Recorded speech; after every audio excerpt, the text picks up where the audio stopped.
আলহামদুলিল্লাহ আলহামদুলিল্লাহ ওয়াসসালাতু ওয়াসসালামু আলা রাসূলিল্লাহ ওয়া আলা আলিহি ওয়া সাহবিহি ওয়া মান ইহতাদা বিহুদা। সম্মানিত দর্শক শ্রোতা, আপনাদের উদ্দেশ্যে আমাদের আজকের বিষয়বস্তু হচ্ছে,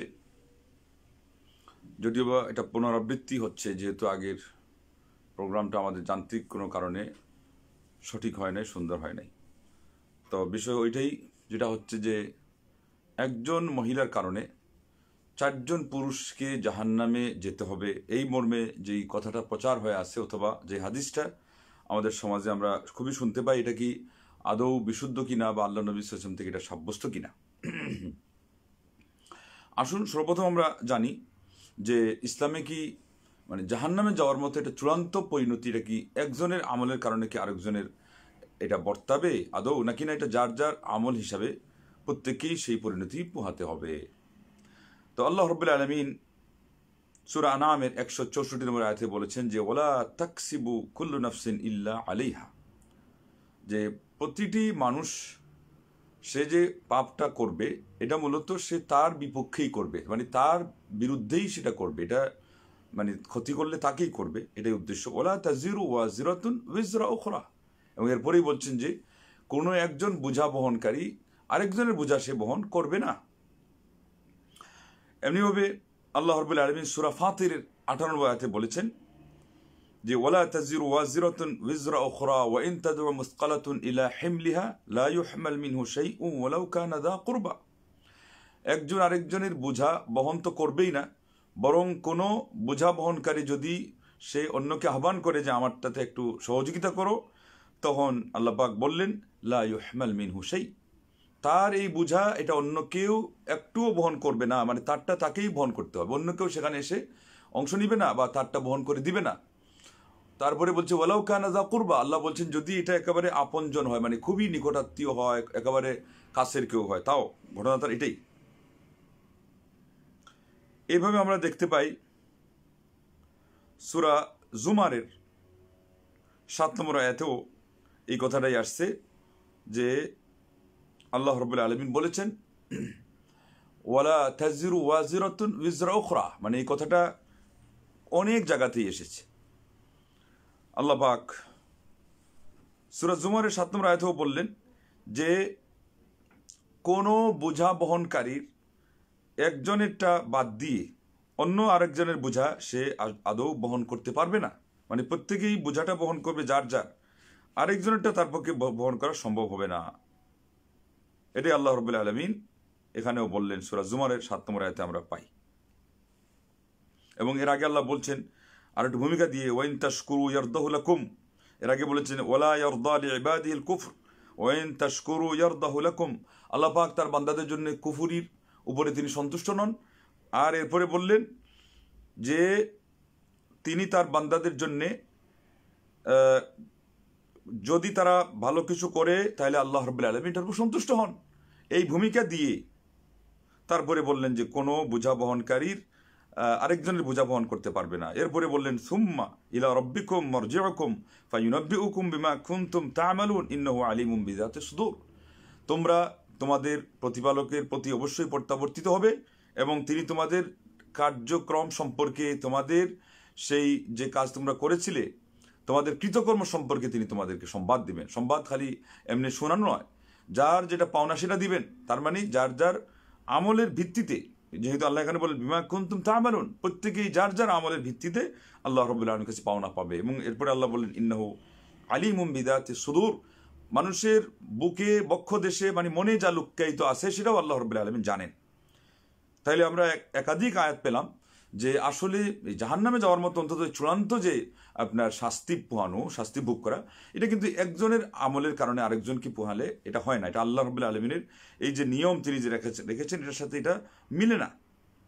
এবং ওই যে সূরা নাজমের মধ্যে আল্লাহ রাব্বুল আলামিন তো এটা বলে দিয়েছেন যে আল্লাহ তাজিরু ওয়াজিরাতুন উইজরা উখরা ওয়া লাইসা লিল ইনসানি ইল্লা মা সাআ, এই দেখেন 4টা আয়াত আমরা পেয়ে গেলাম একই বিষয়ে, যে একজনের বোঝা আরেকজন বহন করবে না।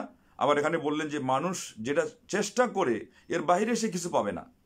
এর একটা অর্থ আমরা সাধারণত শুনে থেকে আমাদের লোকজন বলে যা চেষ্টা করে তা পায়, ওয়া লাইসা লিল ইনসানি ইল্লা মা সাআ, শাব্দিক অর্থে কিন্তু এটাও মিলে আয়াতের, কিন্তু তার আরেকটা অর্থ এটা আসে না যে সে যেটাই উপার্জন করে ওইটাই তার জন্যে তার উপরে বর্তায়, অন্যেরটা তার উপরে বর্তায় না। যেমন পাওয়ার ক্ষেত্রেও আরেকজনের পরিশ্রম এর পারিশ্রমিক আপনি পাবেন না, ঠিক শাস্তির ক্ষেত্রেও আরেকজনের কোনো অপরাধের শাস্তি আপনি পোহাবেন না। এটাই হলো নিয়ম, এটা মূলনীতি। সূরা নাজমের এই 36 নম্বর আয়াতে আল্লাহ রাব্বুল আলামিন এই কথা বলেছে। এইভাবে একটা হাদিসও এসেছে, আল্লাহ নবী সাল্লাল্লাহু আলাইহি ওয়াসাল্লাম বলেছেন, সুনান তিরমিজিতে আসছে এবং সহিহ তিরমিজির মধ্যে এটাকে আলবানী রাহিমাহুল্লাহ বিশুদ্ধ বলেছেন 2159। সেটা হলো আলা লা ইয়াজনি জানিন ইল্লা আলা নাফসি। সবাই জেনে রাখো যে কোনো অপরাধী তার অপরাধটাকে সে তার নিজের উপরে ব্যতীত অন্য কারোর জন্য যেন সে টেনে না নিয়ে আসে, সেটার জন্য বয়ে না নিয়ে আসে। কারণ এটার তো পাওনা তার, অপরাধ করলে অপরাধী তার পাওনা পাবে, সেটাই সে ভোগ করবে, সেটাই সেই কষ্ট আস্বাদন করবে। শেষে ব্যাখ্যা করে বলে দিয়েছেন আলা লা ইয়াজনি জানিন আলা ওয়ালাদি, কোনো অপরাধী যেন তার সন্তানের উপরে সেই অপরাধকে টেনে না নিয়ে যায়। ওলা মাউলুদুন আলা ওয়ালিদি, আবার সন্তানও যেন তার পিতার উপরে সেটাকে না নিয়ে তার উপরে বর্তায়। তাইলে আমরা আয়াত এবং হাদিস পেলাম। ঠিক তদ্রূপ এর বিপরীতে আমরা কিছু বলবো, সেগুলোর ব্যাখ্যা সঠিক হলে বা সুস্পষ্ট হয়ে গেলে আমাদের এই ধূম্রজাল কেটে যাবে। যে দায়িত্ব অনুভূতি যেটা, এটা মানে এখানে যে বলা আছে হাদিসটা আপনারা শুনবেন পরে, পিতা এবং পুত্র, স্বামী এবং ভাইকে জাহান্নামের কথা বলে দেওয়া হয়েছে। একটা আয়াতও আছে যে ওয়াকালু রব্বানা আরিনাল্লাযাইনি আদাল্লানা মিনাল জিন্নি ওয়াল ইনস নাজআলহুমা তাহতা আকদামিনা লিয়াকুনা মিনাল আসফালিন। এখানে উদ্দেশ্য হচ্ছে জিন এবং ইনসানদের যত গার্ডিয়ান আছে তাদের দায়িত্বে অবহেলা করার কারণে তাদের যখন ফয়সালা হয়ে যাবে জাহান্নামে যাওয়ার, তখন তারা বলবে আমাদের এই অভিভাবকদেরকে নিয়ে আসেন, ওদেরকে আমরা আমাদের পদতলে তলিয়ে দিয়ে এবং ওদেরকে পদতলিত করে তারপরে আমরা যেটা হয় হবে, মানে আমাদের যে জাহান্নামে ফয়সালা যেহেতু হয়ে গেছে আমরা সেখানে যাব। এটা আসছে, এটা কোন পর্যায়ে? এটা তো সাধারণভাবে না, ঢালাওভাবে না।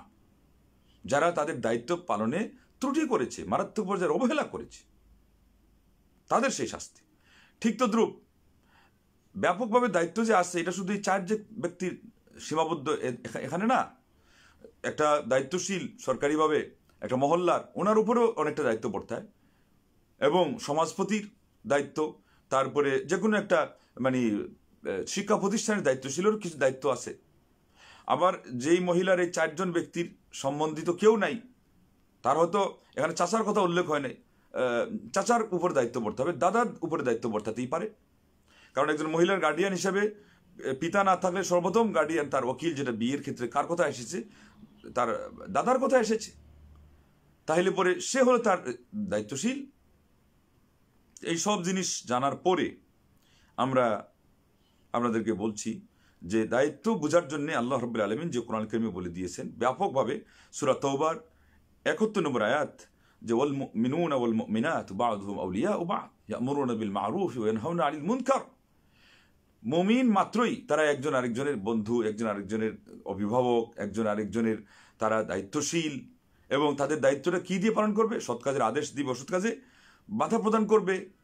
ওয়ায়ুকিমুনাস সালাহ, তার নামাজও প্রতিষ্ঠা করবে। তার দায়িত্ব তো খালি একটা না যে আরেকজনকে বাঁচানো, তার দায়িত্ব নিজেকে আগে বাঁচানো, নামাজ প্রতিষ্ঠা করবে। ওয়ায়ুতুনাজ যাকাত, যাকাত প্রদান করবে। ওয়ায়ুতিউনাল্লাহ ওয়া রাসূলাহ, তারা নিজের আগে প্রত্যেকে আল্লাহ আল্লাহ রাসূলের আনুগত্য করবে। সেই সাথে দাওয়াতি কাজ হলো পরবর্তীতে, নিজে আগে ইলম শিখা, তারপরে সেটার উপর আমল করা, তারপরে অন্যদের পর্যন্ত পৌঁছানো। এগুলোর কথা তো ভুলে গেলে হবে না।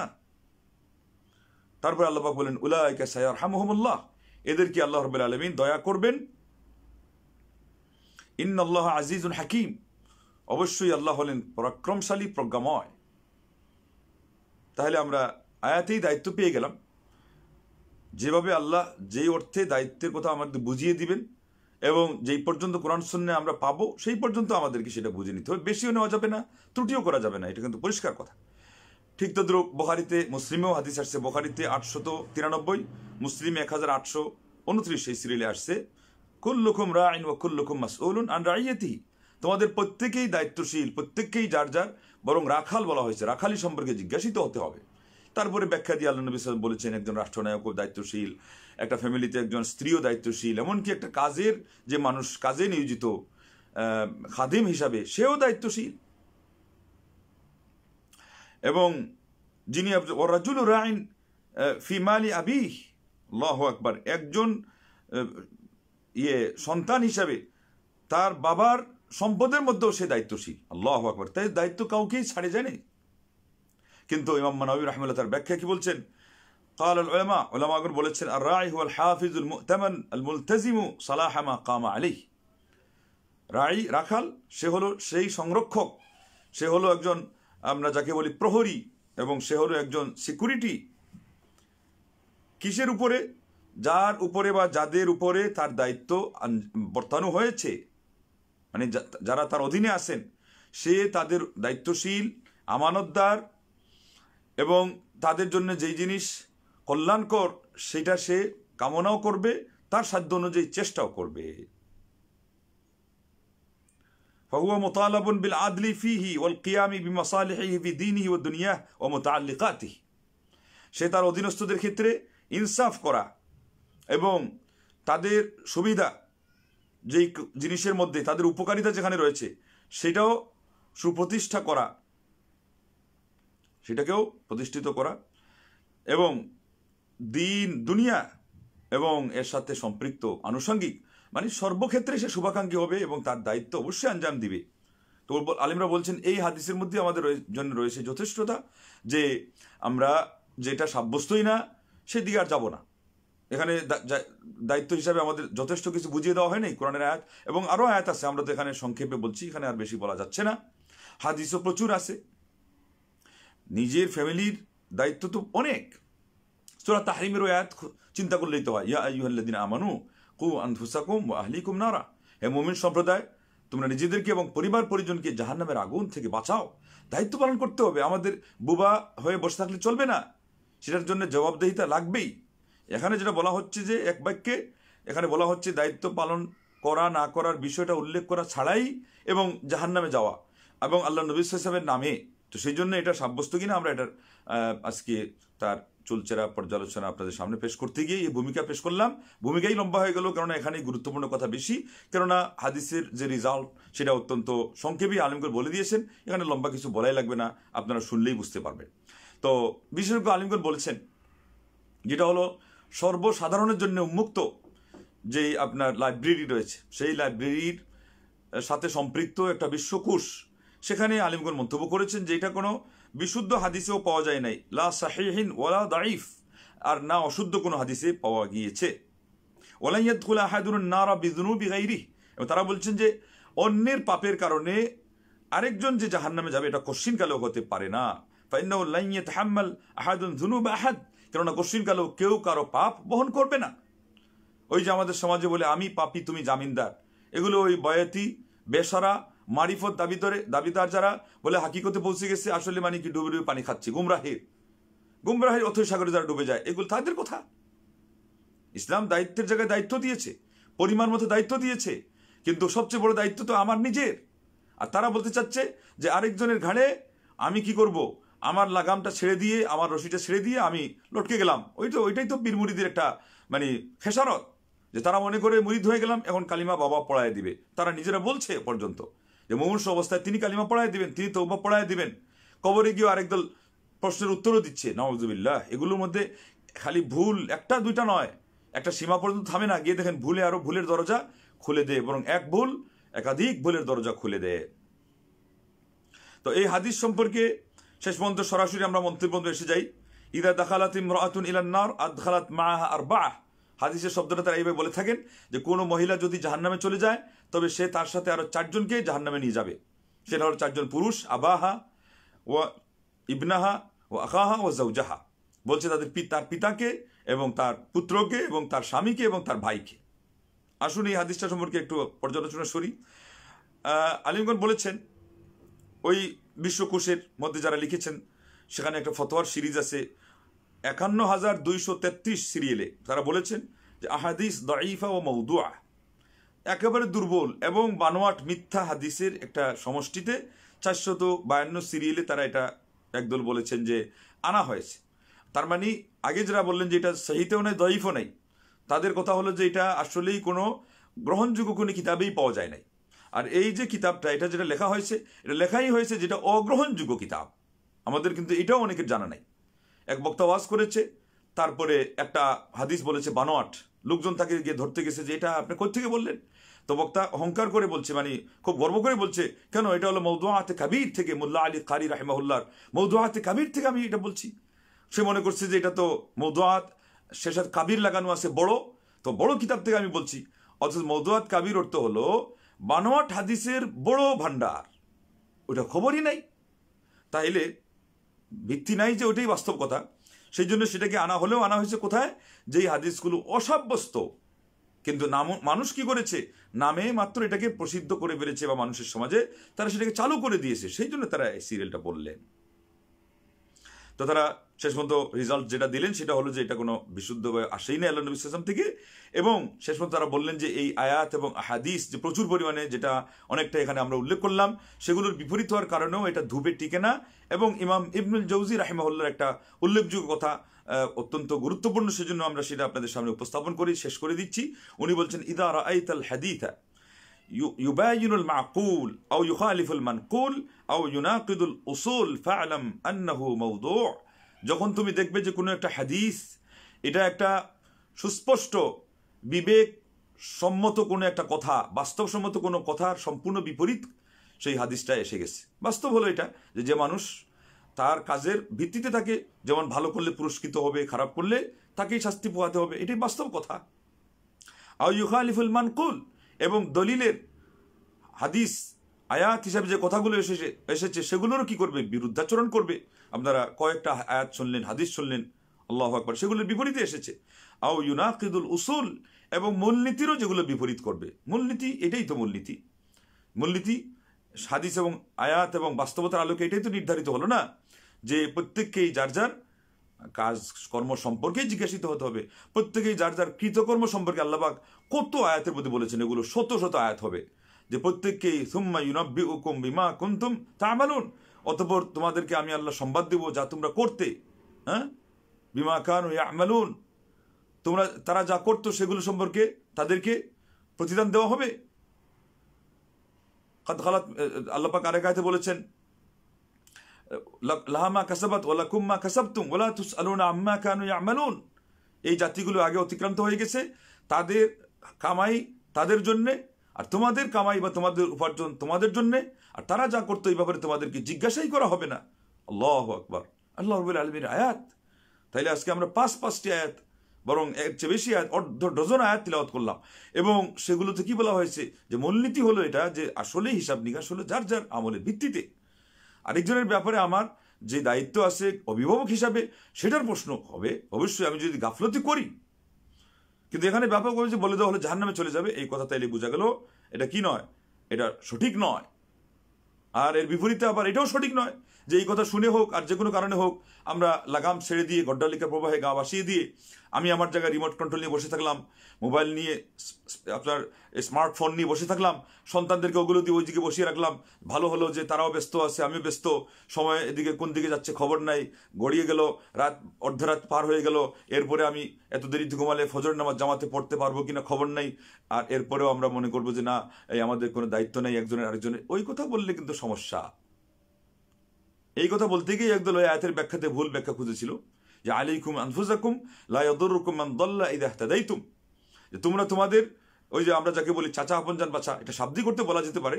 অর্থ হলো যে আলাইকুম আনফুসাকুম, তোমরা তোমাদের নিজেদের দায়িত্ব পালন করো, নিজেদের ব্যাপারে তোমরা সচেতন থাকো। লা ইয়াদুররুকুম মান দাল্লা ইযা ইহতাদাইতুম, তোমরা যদি হেদায়েতের উপরে থাকো তাহলে অন্যরা গুমরা হলে তোমাদের কোনো ক্ষতি হবে না। এই ব্যাখ্যাতে আবু বকর সিদ্দিক রাদিয়াল্লাহু থেকে হাদিস আসছে কি, যেটার অর্থ হলো নিজেরা দায়িত্ব পালন করার পরেও যদি অন্যরা গুমরা হয়ে যায়, কারণ মানুষের হাতের কন্ট্রোলে তো অন্যের হেদায়েত নয়। আল্লাহ নিজেই বলছেন তার নবী সাল্লাল্লাহু আলাইহি ওয়াসাল্লামকে, ইন্নাকা লা তাহদি মান আহবাব ওয়ালাকিন্নাল্লাহ ইয়াহদি মান ইয়াশা। হে নবী, তুমি যাকে ইচ্ছা হেদায়েত করতে পারো না, আল্লাহ যাকে ইচ্ছা হেদায়েত করেন। তো সেটা তো আল্লাহর হাওয়ালায়। দায়িত্ব পালন করার পরে যদি অন্যরা গুমরা হয় সেটা ক্ষতিকর হবে না। এবং মানদাল্লাহ ইহতাদাইতুমের ব্যাখ্যাতে এটা আসছে, তুমি যে হেদায়েতের উপরে আছো না নাই, এটার প্রমাণ হলো তোমার অধীনস্থদের ব্যাপারে তোমার দায়িত্ব পালন করলে না তুমি হেদায়েতের উপরে আছো। আর তাদের ব্যাপারে দায়িত্ব পালন না করে তুমি বলবা যে চাচা আপনজান বাছা, আমি আমার ইমান নিয়ে ছিলাম, আমি আমার নামাজ ঠিকমতো পড়েছি, আমার জাকাত দেওয়ার দিয়েছি না, এটা সঠিক নয়। তাইলে আমরা আজকে বুঝতে পারলাম আয়াত এবং হাদিস নববিয়্যা, এগুলোর সঠিক ব্যাখ্যা আমাদেরকে অবশ্যই জানতে হবে এবং বলতে গেলে সঠিকভাবে কোনটা সাব্যস্ত আছে সেটা বলতে হবে। বানিয়ে কোনো কথাও বলা যাবে না। যেমন ইসলামে অতিরঞ্জন নেই, বাড়াবাড়ি নেই, ঠিক তদ্রূপ ইসলামের মধ্যে কি নেই, কোনো শৈথিল্যতা এবং ছাড়াছাড়ি এবং এখানে কোনো কার্পণ্যও নেই। আমাদেরকে যেভাবে বলা হয়েছে সূরা হুদের 152 নম্বর আয়াতে, যে ফাস্তাকিম কামা উমিরতা ওয়া মান তাবা মাআকা ওয়া লা তাতাও ইন্নাহু বিমা তা'মালুনা বাসীর। হে নবী, তোমাকে যেভাবে নির্দেশ দেওয়া হয়েছে সেভাবে তুমি অটল থাকো, মানে সিরাতে মুস্তাকিমের উপরে। ওইটাকেই বলা হয় মধ্যম পন্থা। মধ্যম পন্থা মানে ওই আধা ছেড়ে দিয়ে আধা ধরে আপনি মাঝামাঝিতে এসে, ওইটা মধ্যম পন্থা নয়। আপনার সঠিক পথের উপরে সিরাতে মুস্তাকিমকেই মধ্যম পন্থা বলা হয়। ফাস্তাকিম কামা উমির, এই জন্য আল্লাহ বলছেন যেভাবে নির্দেশ দেওয়া হয় ওইভাবে চলার নামই হলো ইস্তেকামাত। ইস্তেকামাতের মানে হলো সোজা দণ্ডায়মান হওয়া, দায়িত্বের উপরে অটল থাকা। আর ওলা তৎকাও, এর বিপরীত আল্লাহ নিষেধ করেছেন যে বাঁকাপথ যাবে না, মানে দায়িত্ব অনুভূতি থেকে সরে পড়বে না। ইন্নাহু বিমা তা'মালুনা বাসীর, তা না হলে তোমরা যা করছো আল্লাহ সবই দেখছেন। ইবনে আব্বাস তো এই কথা বলেছেন রাদিয়াল্লাহু তাআলা আনহু, আল্লাহ নবী সাল্লাল্লাহু আলাইহি ওয়াসাল্লাম যে বললেন শাইয়াবাতনি হুদুন ওয়া আখাওয়াতুহা, আমাকে এই বার্ধক্যে পৌঁছার আগেই সূরা হুদ এবং তার যে সাথে সম্পৃক্ত তার অর্থবাহী যে সমস্ত সূরা সেগুলো আমাকে বিদ্ধ করে ফেলেছে। ইনি বলেছেন এখানে হুদ বলতে হুদের এই আয়াত, ফাস্তাকিম কামা উমিরত, যেইভাবে নির্দেশ দেওয়া হয়েছে সেইভাবে অটল থাকো। আল্লাহু আকবার। একটু তিল পরিমাণ এদিক হওয়া যাবে না, সেদিক হওয়া যাবে না। আল্লাহ নবী সাল্লাল্লাহু আলাইহি ওয়াসাল্লামকে এই আয়াতটাই বিদ্ধ করে ফেলেছে। তাইলে আমাদের এখানে কত চিন্তার বিষয় রয়েছে। আমরা তো ত্রুটি আর ত্রুটি করে সারা জীবন ভরপুর করে দিয়েছি। অতএব আসুন আমাদেরকেই সিরাতে মুস্তাকিমের উপর অটল থাকার জন্য সঠিক জ্ঞান অর্জন করতে হবে এবং নিশ্চিতভাবে কোনো জিনিস জেনে পড়েই তারপরে সেটা প্রচার করতে হবে। এছাড়া সেটা বলা ঠিক নয়। আর যদি বলে ফেলি এরপরে জানা হয়ে গেলে অবশ্যই সেখান থেকে ফিরে আসতে হবে এবং মানুষের সামনে সেই ভুলটা বরং যিনি বলেছেন তাকেই উচিত সেটা বলে দেওয়া। সেই সাথে অন্যান্য স্কলাররা যদি তাদের চোখে ধরা পড়ে অন্তত তারা বলে দিলে তাদের দায়িত্ব আদায় হলো। কেন এটা আল্লাহর দিন, আল্লাহর দিন, এর মধ্যে একজন যদি ভুল করে আরেকজন শুভকামনার স্বার্থে সেটা বলবে, কোনো দোষ ত্রুটি মানুষের সামনে তার তুলে ধরে তাকে ছোট করার উদ্দেশ্য নয়। আল্লাহর দিনের যে দায়িত্ব, আল্লাহর দিনের যে সেই অঙ্গন, এটাকে সংরক্ষণ রাখার জন্য কোনো ধরনের বাতুলতা, কোনো ধরনের ভুল বক্তব্য সেখানে যাতে না আসতে পারে সেই জন্য এগুলো বলা। আল্লাহ পাক যেন আমাদেরকে এই কথাগুলো শোনার ভিত্তিতে এর মানারও তৌফিক দান করেন, আমল করার তৌফিক দান করেন, আমরা সবাই সঠিক পথের উপর অটল থাকতে পারি। আল্লাহ পাক আমাদেরকে এইভাবেই বেশি বেশি তৌফিক দানে ধন্য করেন। দুনিয়া আখিরাতে আল্লাহ আমাদেরকে সার্থক জীবনের অধিকারী করেন। আমিন। ওয়া আখিরু দাওয়ানা আনিল হামদুলিল্লাহি রাব্বিল আলামিন। আসসালামু আলাইকুম ওয়া রাহমাতুল্লাহি ওয়া বারাকাতুহু।